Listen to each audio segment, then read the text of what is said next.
Boa noite a todos e todas e sejam bem-vindos a mais uma aula de pensamento social brasileiro. Na aula de hoje, eu vou retomar um pouco da unidade 2, que se refere aos pares antagônicos do pensamento social brasileiro. Esta questão dos pares antagônicos estão na unidade 2. E estou retomando porque faltam só 2 aulas para a gente concluir a finalização desta disciplina. E esses pares antagônicos estão presentes até hoje no nosso imaginário, na nossa cultura, na nossa formação histórica e também no nosso pensamento. E são muito importantes. E como nós estamos finalizando praticamente esta disciplina, faltam somente 2 aulas, como eu disse, vou retomar esta unidade 2 para melhor compreensão de vocês, tá ok? Então, vamos lá?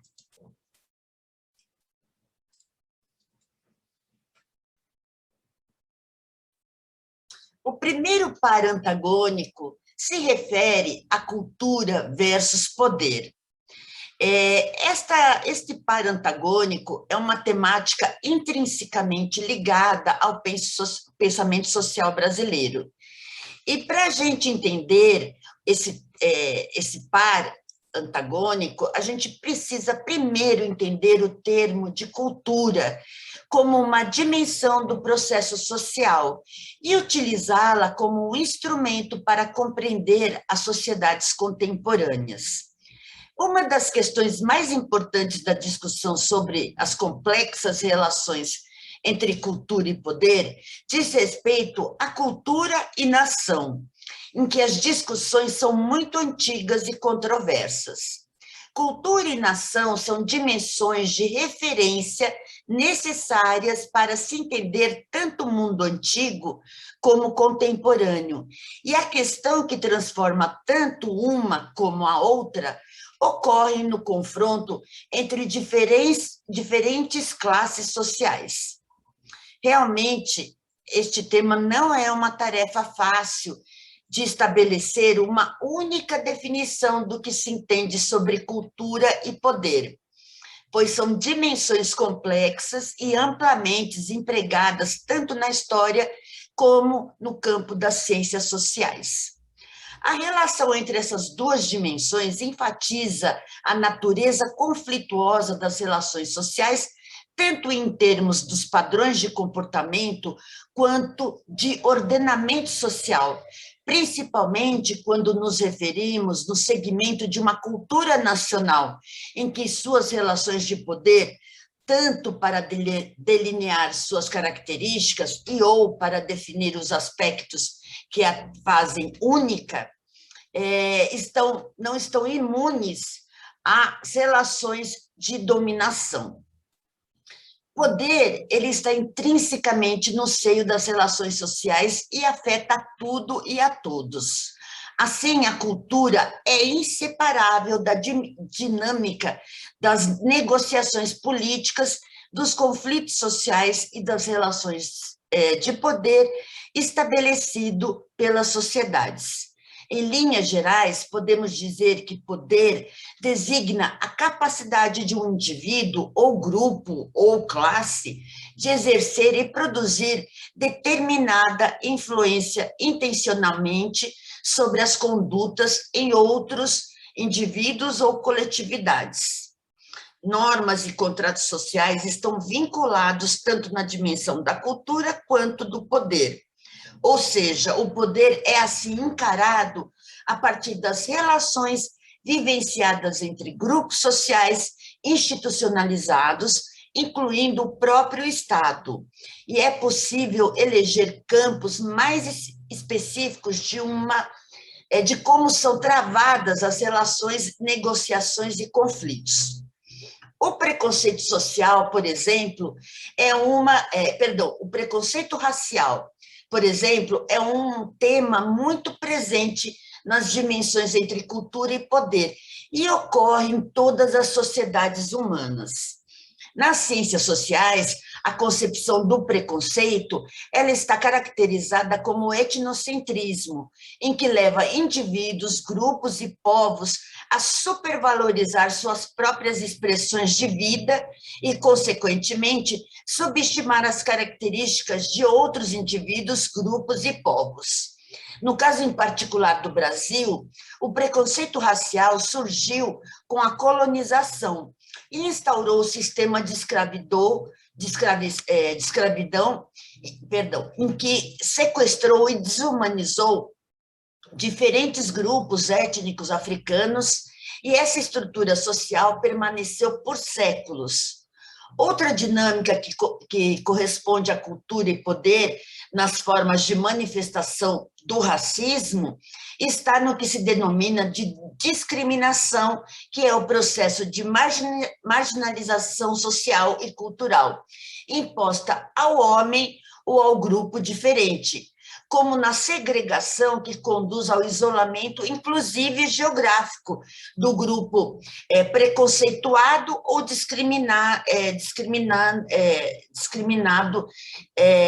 que estão presentes. E por que isso acontece? Em todas as sociedades, os preconceitos são produzidos pela própria dinâmica cultural e nos leva a adotar os padrões culturais que nos são familiares, dificultando nossa capacidade de perceber a diferença como algo que seja normal. Esse fenômeno possui dimensões intelectuais e afetivas, que estão na gênese de quase todas as atitudes e comportamentos preconceituosos, radicais e xenofóbicos. Então, tal pensamento e comportamento deriva também de posturas individuais egocêntricas, ao considerar-se inserido numa cultura e classe civilizada, e o outro sofre as mazelas de viverem em sociedades pobres e primitivas. Mas o problema maior é quando, ao invés disso, uma cultura inteira é colocada nessa posição. Essa visão torna-se, então, perigosa, principalmente quando ideias de superioridade racial e cultural são colocadas como verdade a partir de formulações pessoais ou pseudocientíficas. Isso faz com que o grupo étnico esteja no centro de tudo, limitando ou impedindo qualquer outra possibilidade, pois o que sabemos do outro não passa de uma representação determinada pelas ideologias que imperam em determinados períodos, e tudo é percebido e interpretado em relação a um único arcabouço cultural, excluindo assim todas as demais possibilidades. Podemos observar também essa situação quando os europeus invadiram e colonizaram povos em diversos continentes, a partir de seu padrão social e cultural, incutindo no colonizado a crença de que o território foi descoberto e que nada antes existia, excluindo assim centenas de etnias que já habitavam e possuíam uma organização social, uma linguagem ou linguagens, modos de ser e de viver, durante muitos séculos antes da chegada do invasor estrangeiro, que barbaramente acabou aniquilando e subjugando povos e culturas estruturados e organizados por pura ganância e poder. Esse processo chamamos de etnocentrismo, que é um conceito antropológico e parte do princípio de que a cultura, hábitos e costumes de um grupo social dominante é tomado como centro, e o grupo dominado deve ou deveria adotar suas ideias e padrões como sendo verdades absolutas. As sociedades industriais, principalmente do mundo ocidental, e o sistema capitalista vieram reforçar esse tipo de visão ao supor que todos precisam consumir grande variedade de produtos e muitos deles sem nenhuma função vital para a sobrevivência. E essa sociedade de consumo, ela está inserido num contexto também de cultura daqueles que não têm essa visão e comportamento em relação a povos que não veem objetividade ou funcionalidade nisso. Então, muitas vezes acaba o grupo dominante interpretando isso como um povo, entre aspas, não civilizado. O etnocentrismo, então, trata-se de uma consequência inerente aos fatos de pessoas viverem sob a influência de uma dada cultura e realidade socialmente construída que a acompanha. Da mesma maneira como todo indivíduo é, até certo ponto, egocêntrico, assim também ocorre em todos os sistemas sociais, ao promover até certo ponto uma opinião de si mesmos e do mundo em volta em relação à realidade que construíram. Na contrapartida psicológica, o etnocentrismo torna-se um problema na medida em que distorce a maneira de ver outras culturas, sobretudo quando usado ideologicamente como base de opressão social. Então, é importante, ao observar a cultura do outro, conhecer sua organização e estruturação social, senão tenderemos a analisar de forma padronizada e preconceituosa, simplesmente por falta de conhecimento ou pelo fato de ser diferente. A próxima tese que vamos ver se trata da natureza versus cultura. Então, essa tese diz respeito à oposição entre natureza e cultura, como o próprio nome já diz. A primeira envolve o que já está dado pelo mundo natural, e a segunda envolve a atuação dos homens dominando, controlando as forças da natureza. O desencontro entre o homem e a natureza tem sido recorrente para aqueles que reforçam e explicam o que falta à nação brasileira. A vertente considerada a certidão de nascimento do Brasil, entre aspas, da terra que viria a ser Brasil, enaltece a riqueza do patrimônio natural como uma natureza paradisíaca ou ameaçadora, um jardim do Éden, um paraíso que encanta ou até deseduca e amolece os costumes, tornando difícil o trabalho árduo, isso no pensamento dominante. Há também as velhas e persistentes teorias que atribuem capacidades específicas inatas às, abre aspas, raças, ou a outros grupos humanos. E nesse campo, os antropólogos são avessos ao que se refere às diferenças genéticas como determinante das diferenças culturais. No entanto, sabemos que nem o espaço geográfico, e muito menos a natureza, determina a cultura de um povo, mas não é por isso que não a limitam de alguma forma. Por exemplo, os esquimós nunca teriam uma planta nativa da Amazônia em suas condições naturais. Seria impossível que eles construíssem alguma manifestação cultural dentro de sua semelhança ao dos povos de origem do Brasil, porque os fatores geográficos e climáticos são completamente opostos. Tal grupo teria, sim, a capacidade de desenvolver outras tantas culturas, mas não aquelas que foram construídas especificamente um território e clima diferente. A plasticidade e a facilidade de aprender, então, elas são muito peculiares aos seres humanos, e estes são os únicos seres vivos que não vivem permanentemente em equilíbrio com o resto da natureza. Portanto, é muito difícil, com os conhecimentos que temos hoje e que acreditamos serem mínimos perante a complexidade da humanidade, avaliarmos de forma padrão se isto ou aquilo é determinado ou não por algo. Sobre o determinismo geográfico, os antropólogos derrubaram essa tese no ano de 1920, que estavam presentes nas ideias de muitos escritores e intérpretes do Brasil, em que afirmaram que as diferenças do ambiente físico condicionariam a diversidade cultural.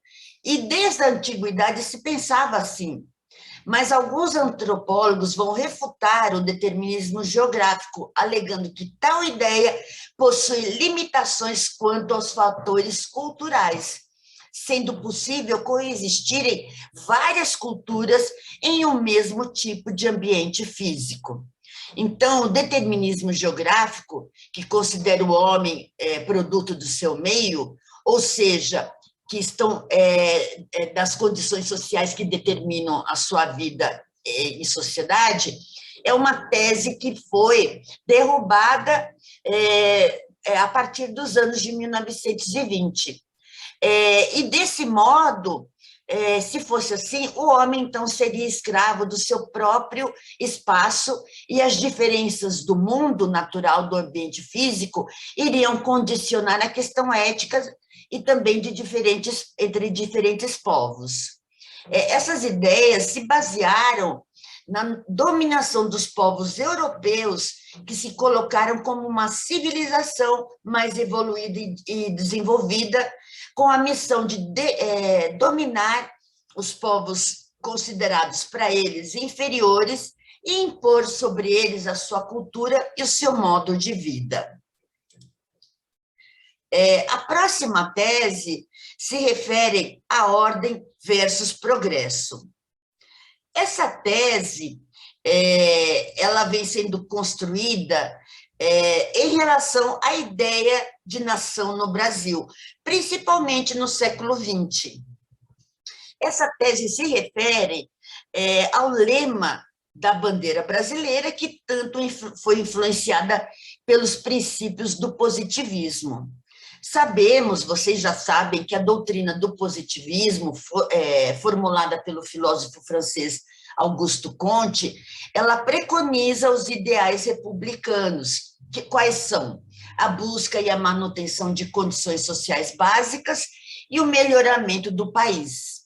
O lema Ordem e Progresso ele foi idealizado também no Brasil pelo filósofo Raimundo Teixeira Mendes, e com a fundação da República no Brasil por Benjamin Constant.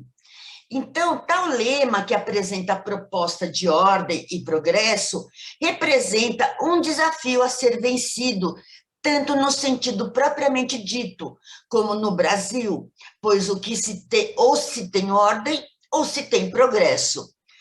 Ordem, de um modo geral, se refere a algo que se repete como a manutenção de certos padrões da sociedade, enquanto o progresso pressupõe alterações, mudanças, superação. Então, dificilmente os dois caminhariam juntos, mas os positivistas pretendiam alcançar essa meta. Então,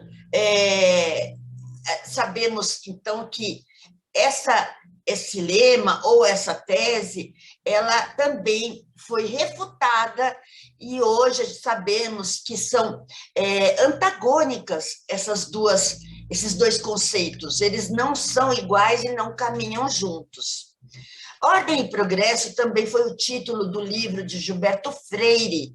Esse livro foi publicado em 1959, onde Gilberto Freire pretendeu analisar a transição do trabalho escravo para o livre e da monarquia para a república, e mostrar que o progresso e ordem só são, para ele, na tese dele, aparentemente incompatíveis, já que caminham juntos no Brasil. Freire, em sua obra, aponta que o patriarcalismo agrário, marca da nossa sociedade brasileira, não desapareceu com a urbanização, nem com a abolição da escravidão e nem com a república. Ou, pelo contrário, essas alterações que estavam, então, ocorrendo no país, sob a permanência de forças que resistiam aos nossos tempos, né? Então, formas sociais novas e distintas instauram também novos tempos que se moldam sob as constantes aspectos culturais. E tudo isso faria no Brasil conhecer uma pluralidade concomitantemente industrial e agrária, e também burguês e aristocrática, né? E, para finalizar, Gilberto Freire ele vai condicionar a ordem ao sentido do progresso no Brasil. E isso aconteceria principalmente em épocas de transição. Então, se de um lado a gente tem a tradição que estão aqui para analisar o país, também temos que falar da questão ibérica, do barroco e até do hibridismo cultural que esteve e está presente no Brasil. Sobre a modernidade, se situam os que encontram ou procuram encontrar na vida nacional racionalidade também, o planejamento e também a igualdade e mobilidade social. A próxima tese é povo versus elite. Então, só para retomar um pouco, nas teses anteriores, foi apresentada a tese natureza versus cultura e as contradições das quais marcam sobremaneira aquilo que muitos convencionariam como o caráter do brasileiro. E a tese, então, Ordem e Progresso, fundada pelos positivistas, e a interpretação também de Gilberto Freire, vai ser um desafio a ser vencido, uma vez que a ordem, de modo geral, se refere a algo que se repete, como a manutenção de certos padrões da sociedade, enquanto o progresso ele vai pressupor alterações, mudanças e superação.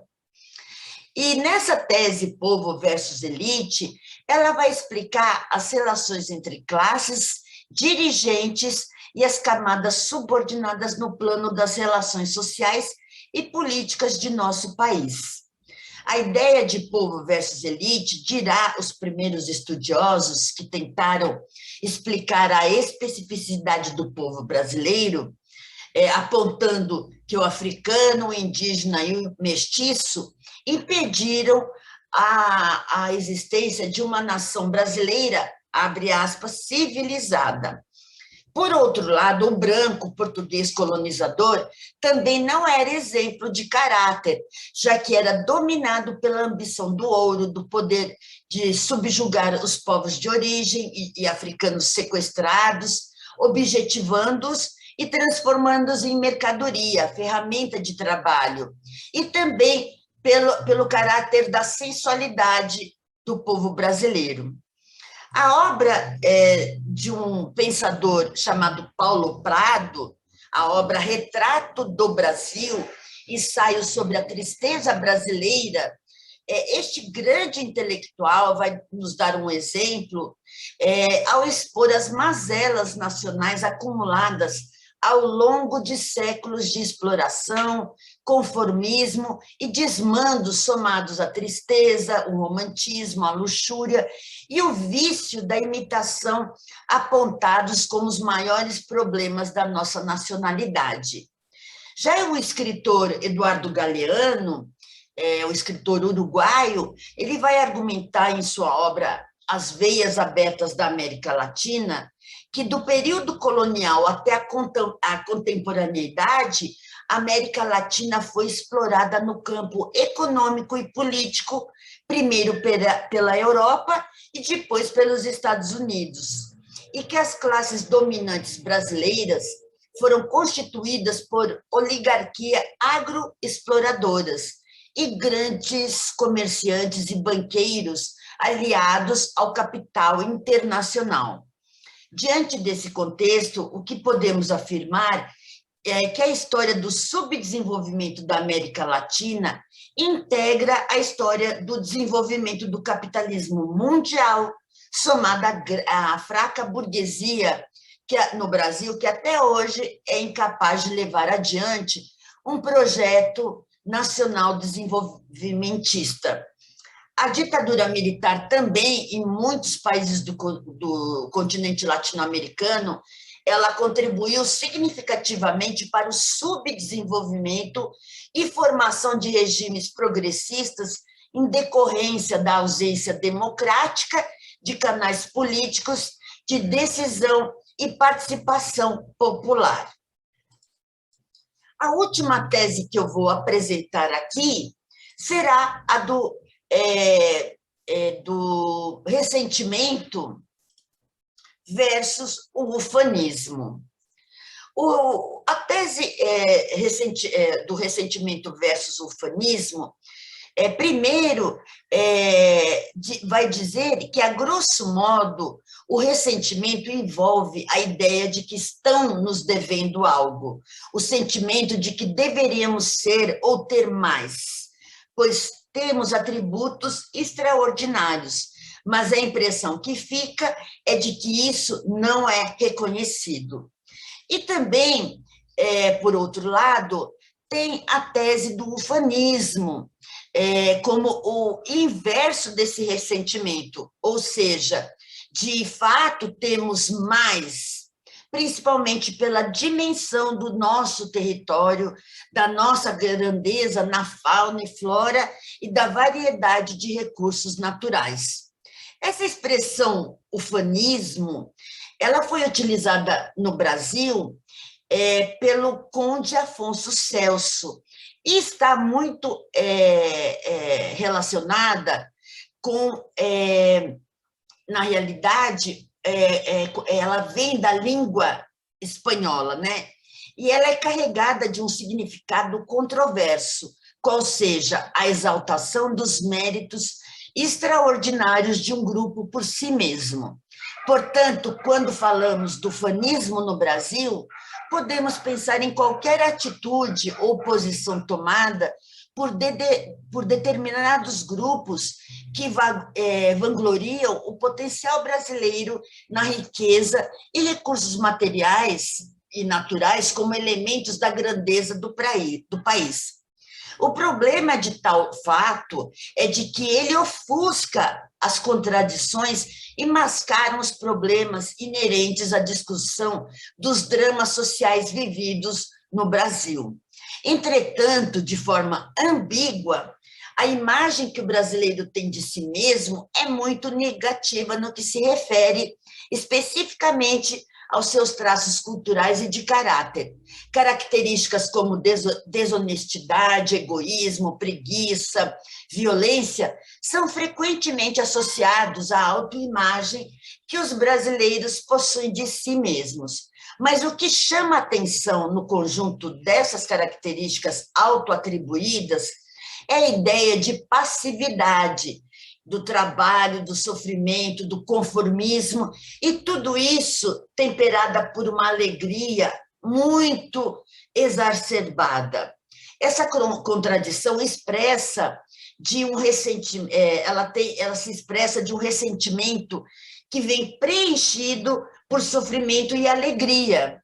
No entanto, a ideia do ressentimento enquanto traço da personalidade do brasileiro indica também a ideia de vítima das políticas de Estado, das circunstâncias, do destino, isto é, um povo que não herdou os privilégios e a performance das instituições do colonizador, ou seja, das elites europeias.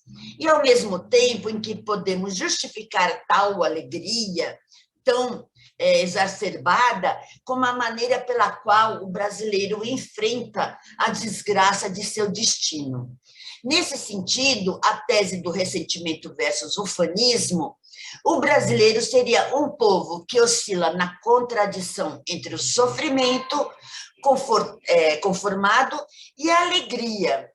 E as implicações dessa tese, do ponto de vista político e cívico, consistiria na situação, então, da não-cidadania, ou seja, do povo que acredita de forma conformada e alegre as decisões de seus governantes. E, por consequência, a imagem sempre fica reforçada de vítima de seu destino ou um vício de origem, que age mais como paciente e não como agente de sua história. Enfim, eu chego ao fim desta aula, e na qual eu apresentei tais teses que estão presentes na história e formação cultural, política e social de nosso país, mas existem outras teses que eu pretendo, na próxima aula, apresentar para vocês. Eu desejo uma ótima noite e agradeço pela atenção e participação nessa aula. Então, até a próxima aula e a gente se vê. Tchau!